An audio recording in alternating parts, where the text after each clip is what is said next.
Company बोलती है vacancies बहुत हैं, कैंडिडेट्स बोलते हैं जॉब्स नहीं मिल रही, और बीच में एक वर्ड घूमता रहता है एचआर।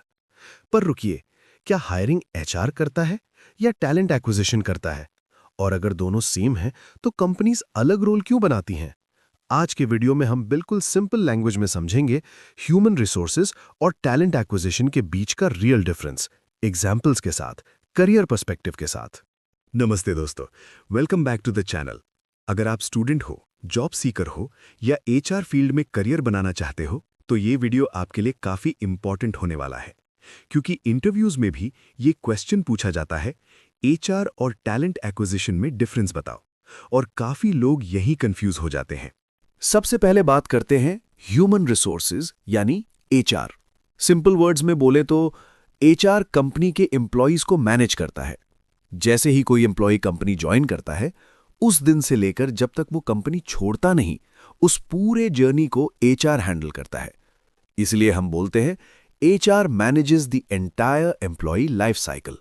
एचआर के काम में आता है सैलरी और पेरोल प्रोसेसिंग, अटेंडेंस और लीव मैनेजमेंट, कंपनी पॉलिसीज बनाना और फॉलो करवाना, कंप्लायंस जैसे PF, ESIC, labour laws, employee grievances, performance reviews, training और एंगेजमेंट एक्टिविटीज, मतलब एम्प्लॉय का एक्सपीरियंस स्मूथ रहे, ये इंश्योर करना एचआर का काम होता है। अब एक सिंपल एग्जाम्पल समझते हैं। मान लो आप किसी कंपनी में ऑलरेडी काम कर रहे हो, सैलरी लेट आ रही है, लीव अप्रूव नहीं हो रही, मैनेजर से इशू चल रहा है। आप किसके पास जाओगे?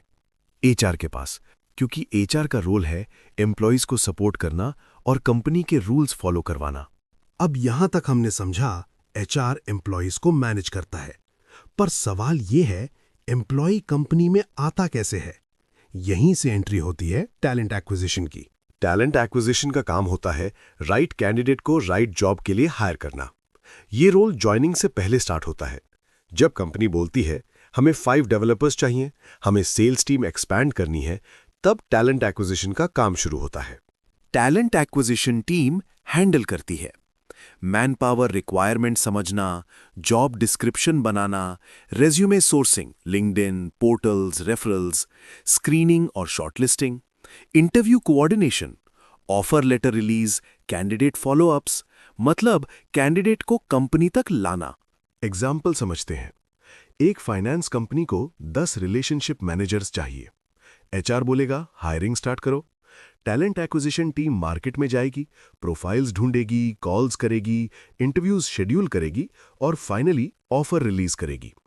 कैंडिडेट ज्वाइन करे, यहीं पर टैलेंट एक्विजिशन का काम ऑलमोस्ट खत्म हो जाता है। अब दोनों को साइड बाय साइड रख के समझते हैं। एचआर का फोकस होता है एम्प्लॉयज जो ऑलरेडी कंपनी में है। टैलेंट एक्विजिशन का फोकस होता है लोग जो कंपनी ज्वाइन कर सकते हैं। एचआर का काम होता है आफ्टर ज्वाइनिंग, टीए का काम होता है बिफोर ज्वाइनिंग। एचआर एम्प्लॉय को रिटेन करता है, टीए एम्प्लॉय को अट्रैक्ट करता है। एक लाइन में समझो। पहला, टैलेंट एक्विजिशन लोगों को अंदर लाता है।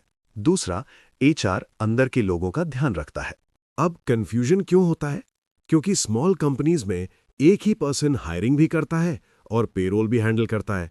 इसलिए लोग बोल देते हैं एचआर सब करता है, पर एक्चुअली रोल्स अलग होते हैं, सिर्फ कंपनीज उन्हें मर्ज कर देती हैं।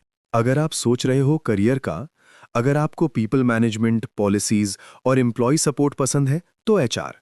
अगर आपको हायरिंग, नेटवर्किंग, इंटरव्यूइंग और मार्केट एक्सपोजर पसंद है तो टैलेंट एक्विजिशन। दोनों ही स्ट्रॉन्ग करियर ऑप्शंस हैं, बस इंटरेस्ट समझना जरूरी है। तो आज हमने क्या सीखा? Human resources manage employees, talent acquisition hire employees.